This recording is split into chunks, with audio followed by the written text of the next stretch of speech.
Mokama Sunday service. What's good, everybody? I'm going to do a different style of episode today. Do less of the presentation. Let's just talk stocks and what's happening because it's September, and September we typically see some of the biggest pullbacks like over the last 5 years.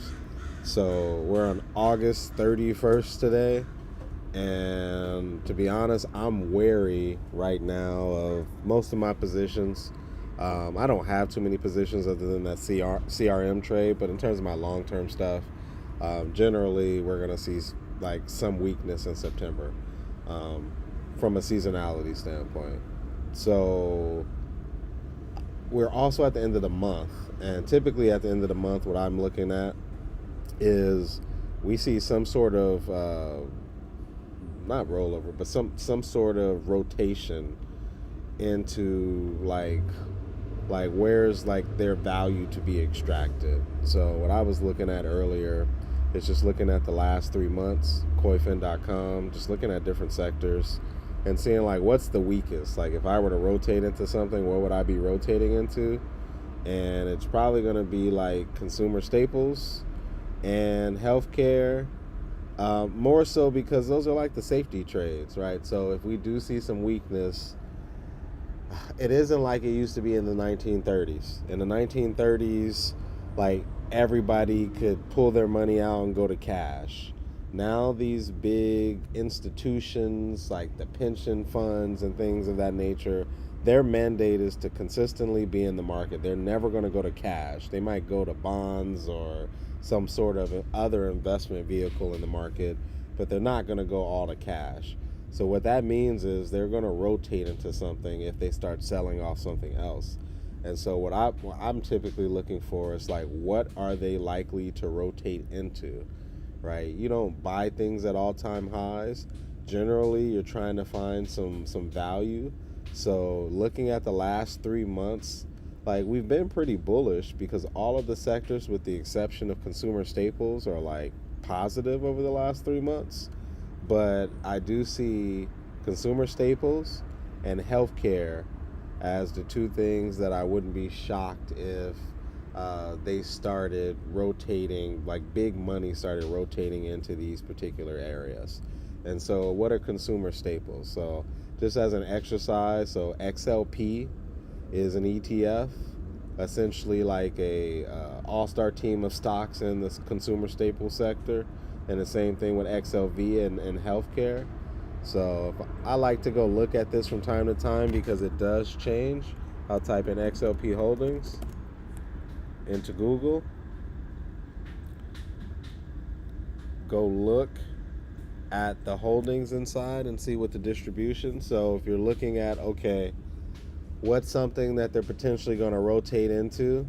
Walmart, Costco, Procter and Gamble, Coca-Cola, Philip Morris, Pepsi, Altria, Mondelez, Colgate, right?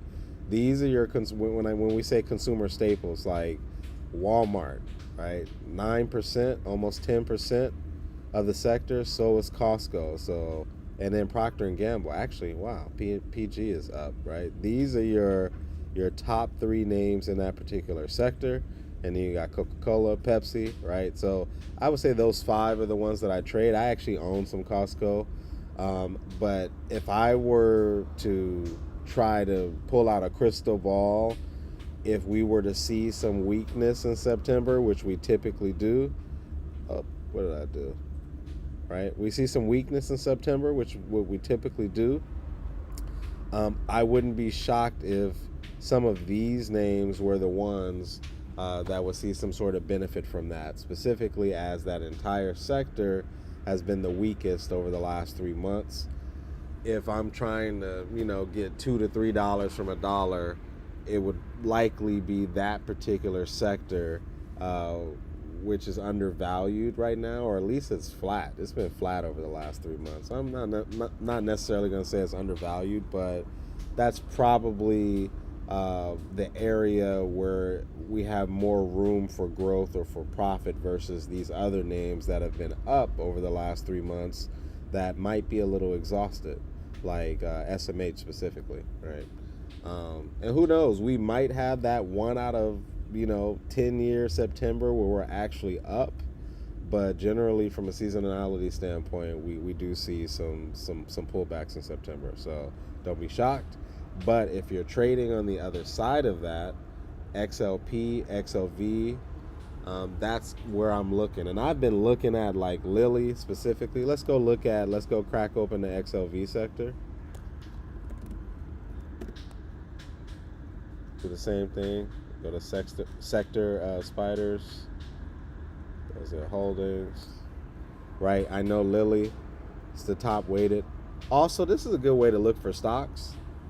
For y'all like just hopping into the market, don't know what you might want to buy, go look at a particular sector, right? There's these sectors, and if you go to Koifin, right, they'll tell you like what ETF ticker is representative of that sector, and then just go Google it, look at the holdings, and go look at what's the like heaviest weighted in the holdings, right? And then that gives you a sense of what other people think is the strongest stock in that particular sector. And right now it's Eli Lilly. And if you've been listening to me over the last few months, that is the stock that I've been wanting over the last quarter that hasn't hit my price yet, right? And then you got Johnson & Johnson. I don't like them as much. AbbVie. I don't know about, I would probably swing trade this. I wouldn't keep that long term. UNH has also been the one I've been thinking about long term because Warren Buffett just bought up the stock, and that is the most discounted. It was damn near like at a 5-year low, and is slightly above a 5-year low right now. And then you have some other companies as well, but like this is the all-star team. So like if you're talking about buying something in healthcare, why would you buy something outside of maybe the top 10, right? Maybe top 15 or 20, right? Go to the next page. Same thing with XLP. If these are the top companies, why would you buy anything out of the top 10 or top 15? Especially in your retirement account, your long-term account. The things that are the most heavily weighted, this is what the big boys are like betting on. Like buy Walmart, buy Costco, buy Procter & Gamble, buy Coke. Like don't buy some random meme name or GameStop or something like that. Don't put that in your retirement account. Like put Walmart and Costco in your retirement account. Right? So that's kind of what I'm looking from a sector. And so let's say I'm going to switch screens and go to my chart. So if we let's look at Walmart.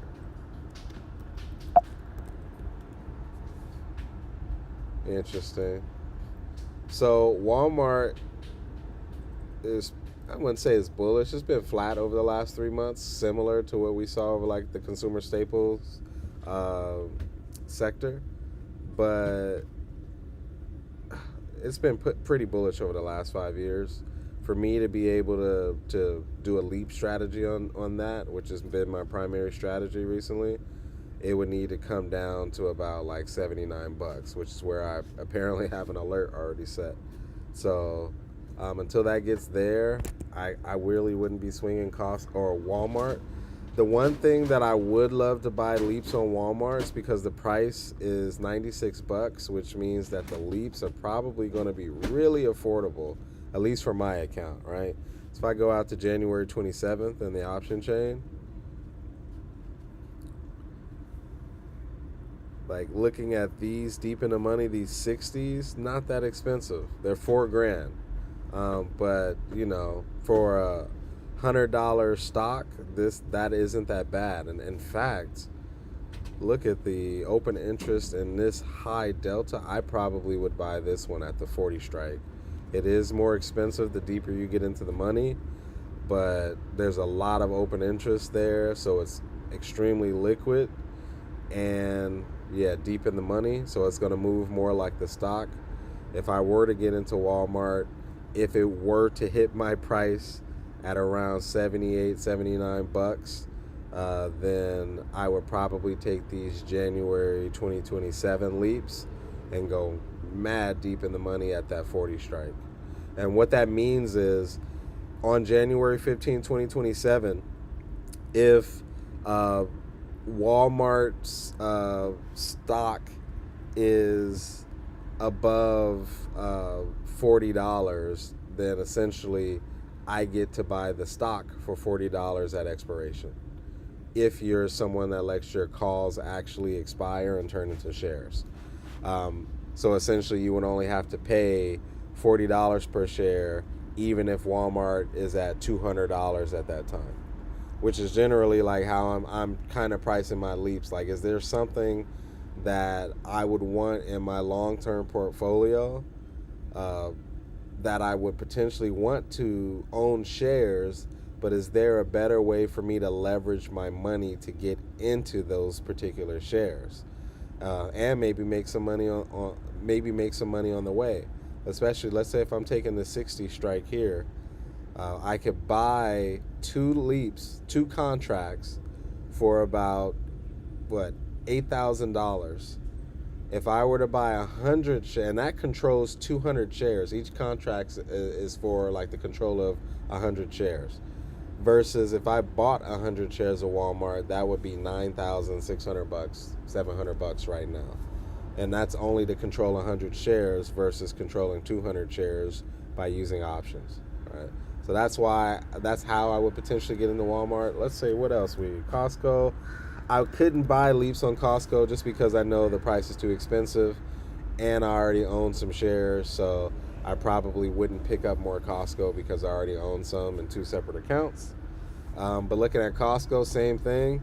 I probably wouldn't think about hopping into Costco unless it hit around $780, $777 around this fib level, where there's some support and some resistance. That's where, and my rule is I don't buy anything or try to get into anything now that's not at least around 40% at this fib level, like 38.2% off the all-time high at least, right? That's going to be typically my entry point. Let's see, what else do we have in the consumer staples? At Procter & Gamble, I haven't looked at PG in a while.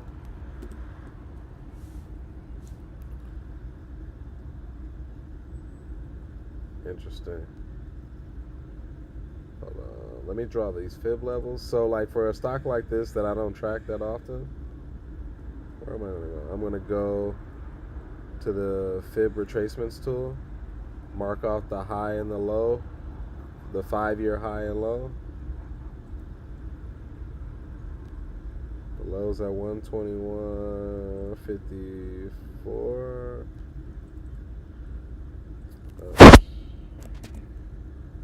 Then if you don't get these precisely, you can just right click into here and just change it, right? So actually PG actually looks pretty decent. So from a hunting standpoint, like I'm looking at PG, right? Procter & Gamble, like what do they sell? I think this like toilet paper, toothpaste, stuff like that, right? The consumer staples, the necessities.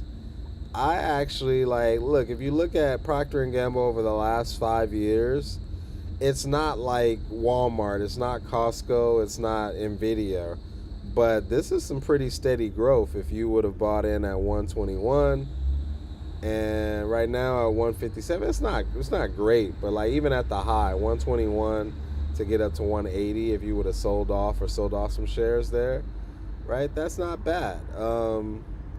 And I'm just looking at maybe this 150 level again, if it can touch back down here or even to this 200-week average, which it looks like the last time it hit there, it almost looks relatively similar to where we're doing right here.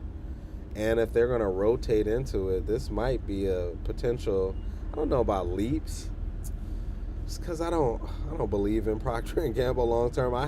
But frankly, I would have to say, like, before I get into any leaps, I'm going to go look at the fundamentals of the company, which I haven't done on PG. But when we're talking about hunting and what I'm potentially looking at, I don't see any liquidity in this January. Let's look in September 2026.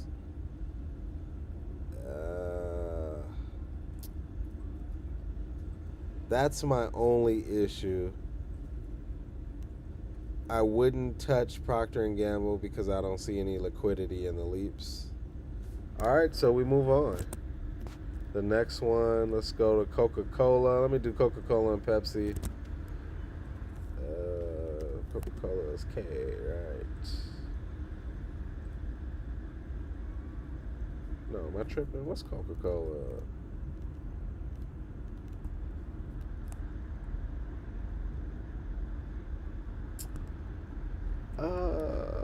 What is it? The ticker called KO. I'm tripping. Not KO. Coca-Cola looks pretty good. Look at this over the last 5 years, right? Let's draw the fibs on this one too. Around 74.38 to 47.3.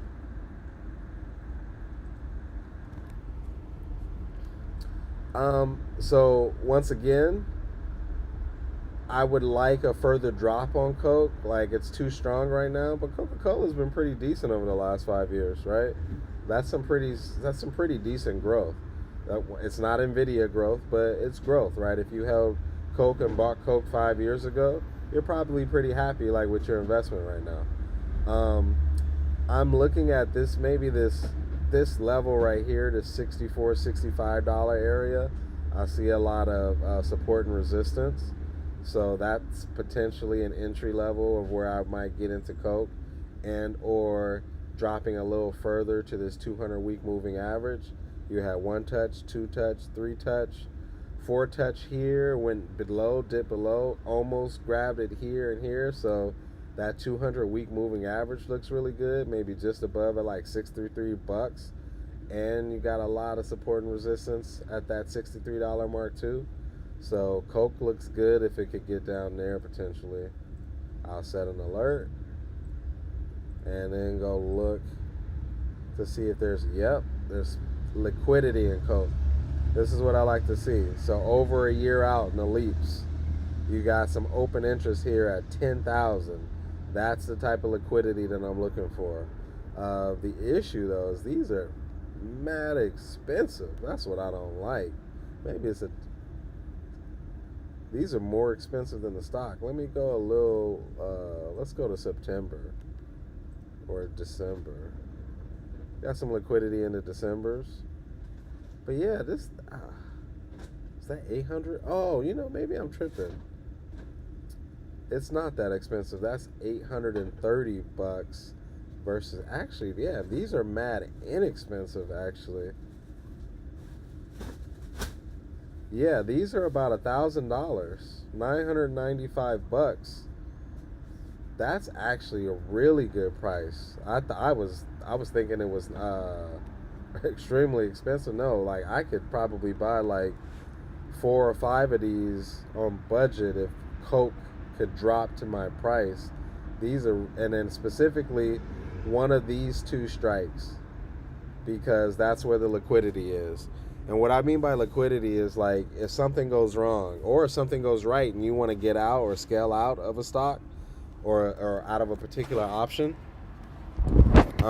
how many buyers and sellers are there for you to be able to like sell your option? And so what you don't want to do is like there's a massive drop in the stock and you buy this strike and there's only 4 people buying and selling and you can't get out at the price that you want to get out at. Here there's 10,000 people sitting there buying and selling. So chances are if you need to get out, there's going to be enough liquidity for you to be able to get out quickly and at a price that's pretty reasonable between the bid and the ask, right? So actually I like Coke. I like this January 15, 2027 strike. Even the December 18s, I just don't like that it's a little closer to the money. I would rather a delta of above 70. So one of these 2 strikes, if this dips lower, it might be this strike. Who knows? Right? Or maybe there's some more liquidity that comes at another strike if that dips a little lower. But I do like Coca-Cola if we can see some weakness or a pullback down to like that $64, $63 mark. All right, and the last one we're gonna look at is Pepsi in the consumer staples category. I don't like Pepsi. I don't like the how it looks technically. Um, so here's an example. Like, yes, this is off. Let's draw our fib levels approximately. Right. So yes, this is more than 40% off, like the 5-year high. However, this looks really weak. If it came all the way down to a 5-year low on Pepsi, I don't like. I like something that looks more like Coca-Cola to come back, that looked more bullish in the past, and then maybe it's just a pullback up rather than something that fell like this. I don't. And this is without me having looked at the fundamentals of the company, which is the last thing that I would do before pulling the trigger on either of these. Figure out whether or not they're profitable, are they still growing, what the asset to debt ratio is, what's the forward PE on it, is it expensive in comparison to other companies, before I will pull the trigger on a leap on Pepsi or Coke or Walmart, etc. Right? But that's what I'm looking at. In the healthcare sector, I really would prefer to buy shares because the companies that I really like Lilly, are just too expensive for me, for my account, to be buying options. If you got $1 million, millions of dollars in your account, feel free to buy Lilly options.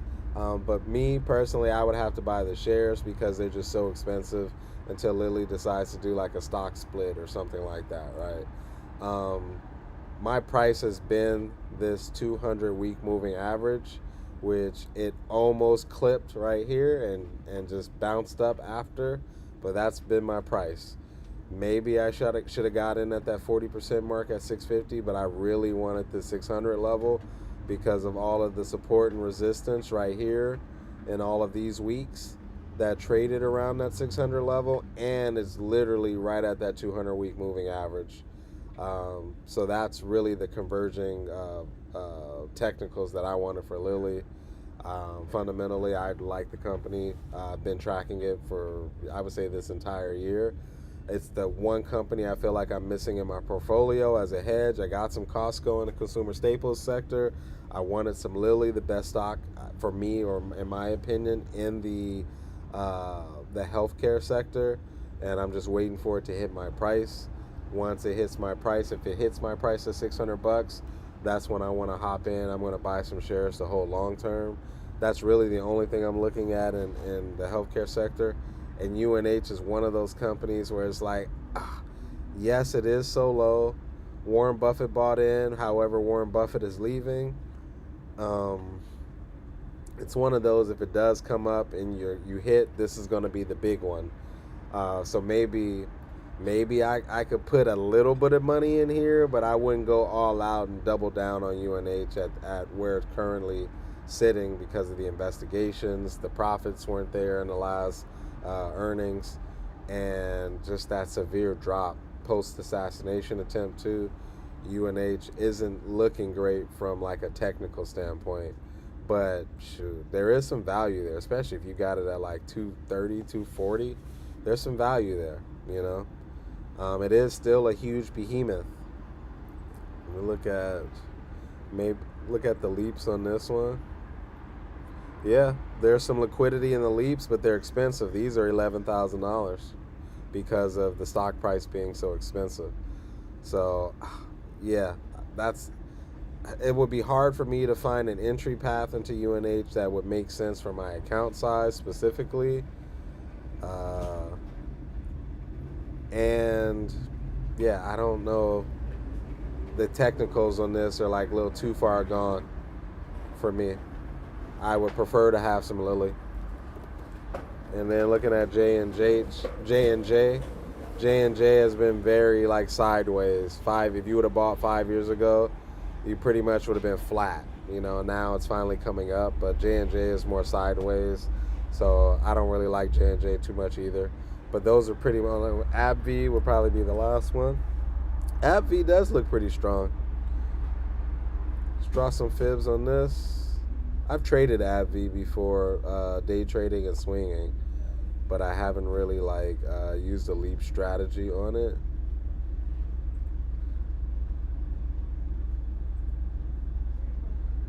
So that 40% off mark, and actually looks like there's a lot of support and resistance there, and that 200 is close to that 200 week at around 166, slightly before that fib level, 166 to 162. Yeah, 162 to 166 would be a great level or range to get in on AbbVie. Oh, my bad. Shoot.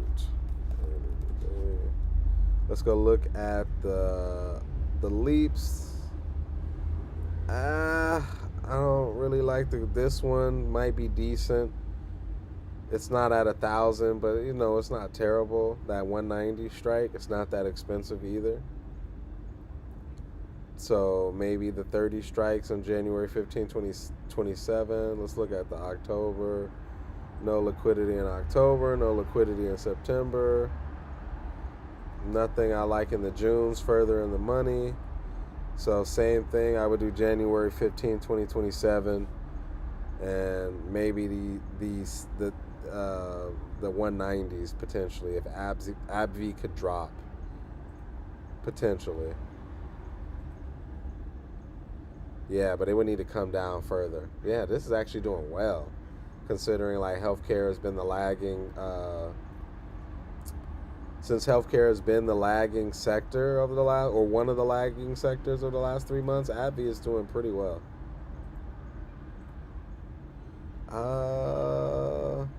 And just looking at seasonality from a general standpoint too, like, are we going to have a pullback? Let's look at the market. So, looking at the futures of the S&P 500, like, this looks really like bullish right now. We had that dip here in March, April, but look at that. Like, we're at all-time highs. We look at the Nasdaq too. Same thing. Let's look at the Dow. The Dow's at an all-time high as well. The only thing that's lagging, that is actually getting close, is the Russell. Right here are all the small caps. That's been the one thing. And so, yeah, right now we're looking extremely bullish.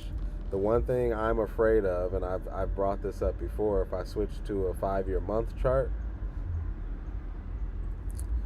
we go to the Nasdaq tech pretty much, and we go look at September's. So last September, we had a big drop. And I know we ended up with a green candle, but we did have that big drop in August and September, right? Let's check the September before then. We had red candles in August and September, right? The September before that, August, September, red candles.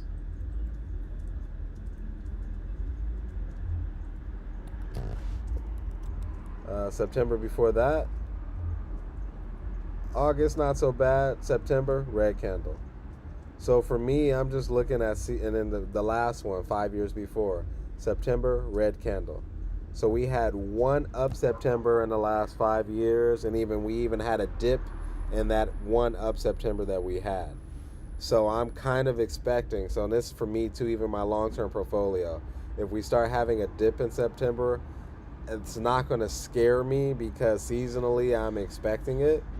And I'm actually going to probably be looking to buy if the right names, if a Lilly drops, if a Microsoft, if a Meta drops in September, I'm going to be looking like to buy in September on one of those drops because I know seasonally that's what tends to happen. Let's go to the ES, and the same thing. Last September,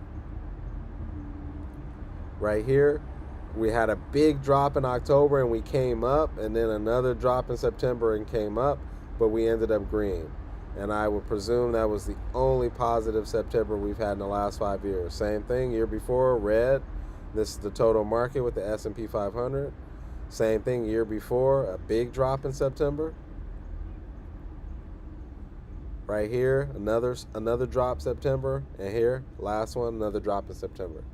So I just saying that I'm not going to go through the Dow, just to illustrate my point, is that seasonally and we're on August 31st right now. We just kind of had a down day on Friday.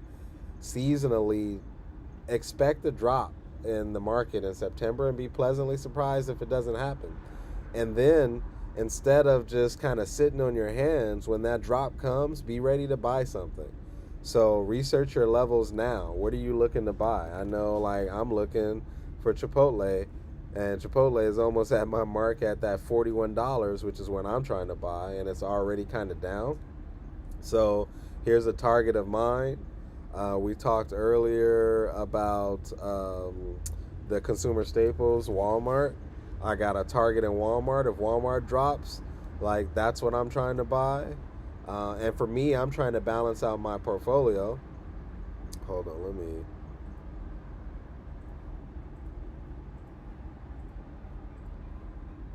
I'm trying to balance out my portfolio. I'm heavy tech and heavy semis, and I got a little bit of Costco.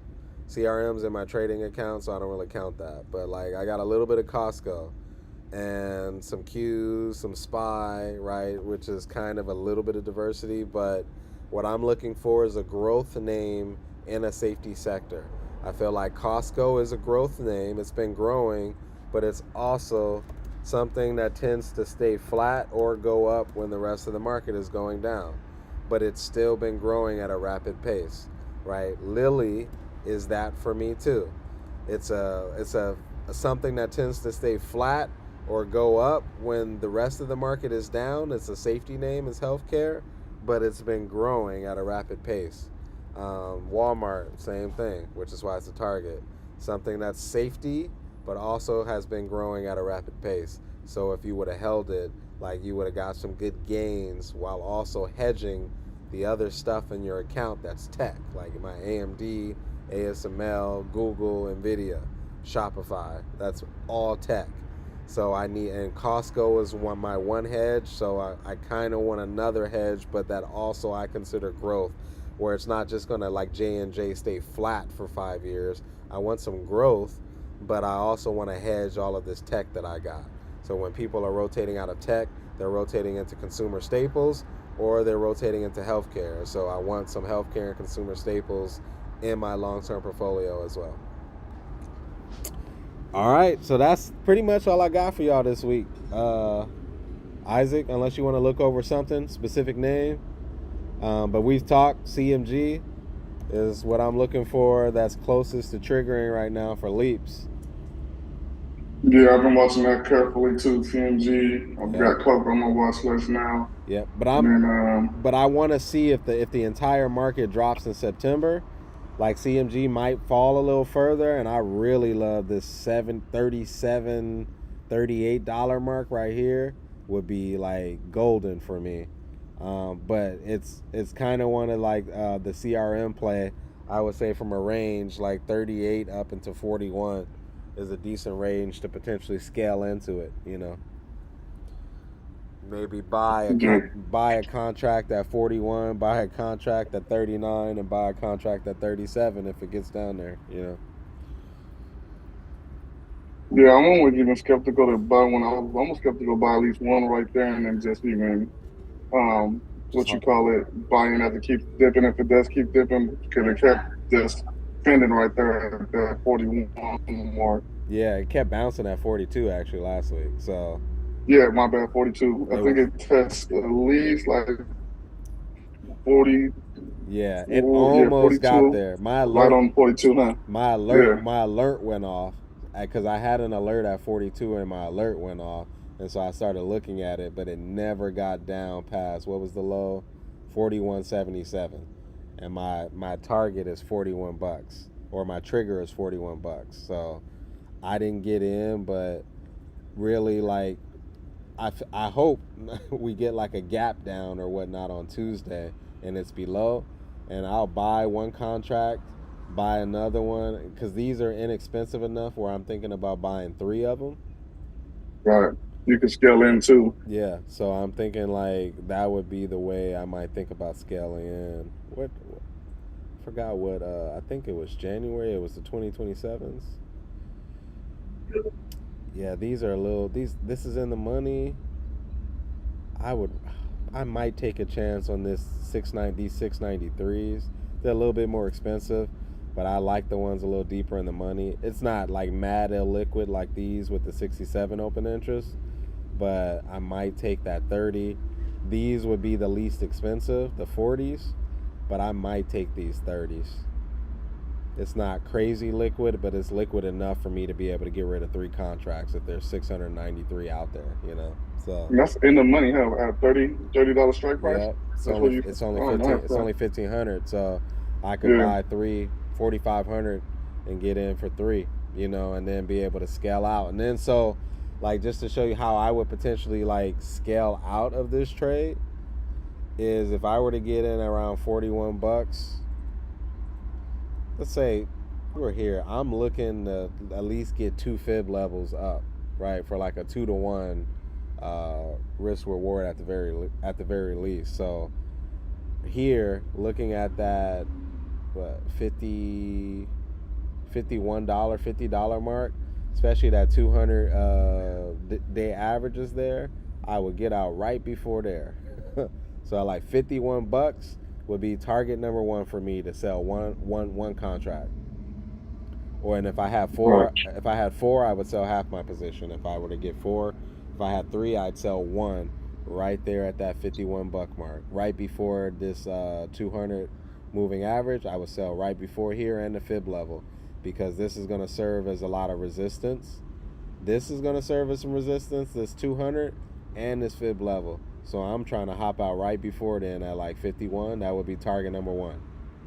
I would sell a contract there. If I had 4 contracts, I'd get out of half of my position and sell 2 there. I had 3, I'm going to sell 1 there and then keep 2 runners. And then, so the next level for me would be around this 59.50 mark. So I'd probably have a target too around 59 bucks. Maybe even at this high right there, maybe even at 58. But I probably, just looking at all of this other support and resistance right here, I'd be okay holding it till 59 bucks. So then I'd be target number 2. And then target number 3, if I didn't want CMG to turn into shares, I probably would just keep a runner and keep it close to expiration, and then keep like a stop alert at like 100% or something like that. Because if it got way up here, I'd be past 100% gain. And then I'd probably sell it right before expiration, or if it hits some new all-time high, I'd get out, But then you're just playing with house money at that time, hypothetically speaking, But I just keep a runner just in case, because if you never know, if it wants to go to the moon, I just keep riding until we get close to 2027, Just keep riding. I'd hold it all the way till 2027 if it wants to keep going up. And then 3 months before, when time decay or theta really starts affecting it, so I'd probably start looking at it in about October 2026 if it's consistently going up, because then time decay is going to start eating at some of the value. So I check it then and then think about getting out like maybe 3 months right before it expires. But yeah, that's usually when the time decay takes effect, roughly, where it's really gonna matter within 3 months. Hold on, what happened? Within the 3 months, that's usually when the time decay takes more really value. matters. Yeah, it's gonna start eating at more value of the option about 3 months out. So that's the best thing about leaps. When you're trading options, calls, even spreads that have shorter expirations, like next week, next month, time decay is a huge factor, right? Because if you're buying, I've learned that. That's why I've been doing year leaps now too, because I've been winning like that better than doing a 3 month out. Yeah, leaps, the time decay is so minimal because it's so far out, right? You're looking at how much decay is happening. It's not that much. Versus a week or a month out, time decay is huge. And so you need something to move like quickly, like within that week, within that month. But when you're a year out, it doesn't eat at your option as much. So yeah, that's why leaps are preferential, because the time decay you can hold for longer. Yeah, it just makes more sense. You can wait longer for that move to happen rather than like options you could guess right, like with shorter expirations you can guess right but wrong time frame, and that thing didn't move that week, it moved the next week, so you lost money that week. But if you'd have rolled it over into the next week, that's when the big move happened. With leaps, like Right. you have a lot of time for the move to happen without like time decay eating at your call or your put for that matter. But I wouldn't ever buy a leap that's betting on the downfall of a company. I would never do that unless it's like the worst company in the market. Yep. Just because the stock market tends to go up, so I would never do a long term put.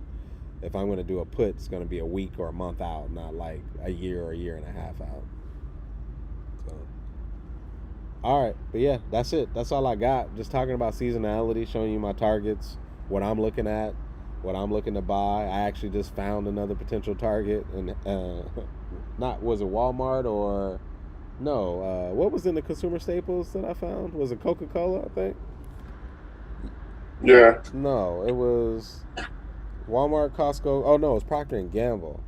I gotta go look at the fundamentals. That's what I'm looking at because it's more than 40% off the high, which I like, and it's in a sector that I think people are gonna start rotating into because over the last 3 months, consumer staples has been the weakest sector.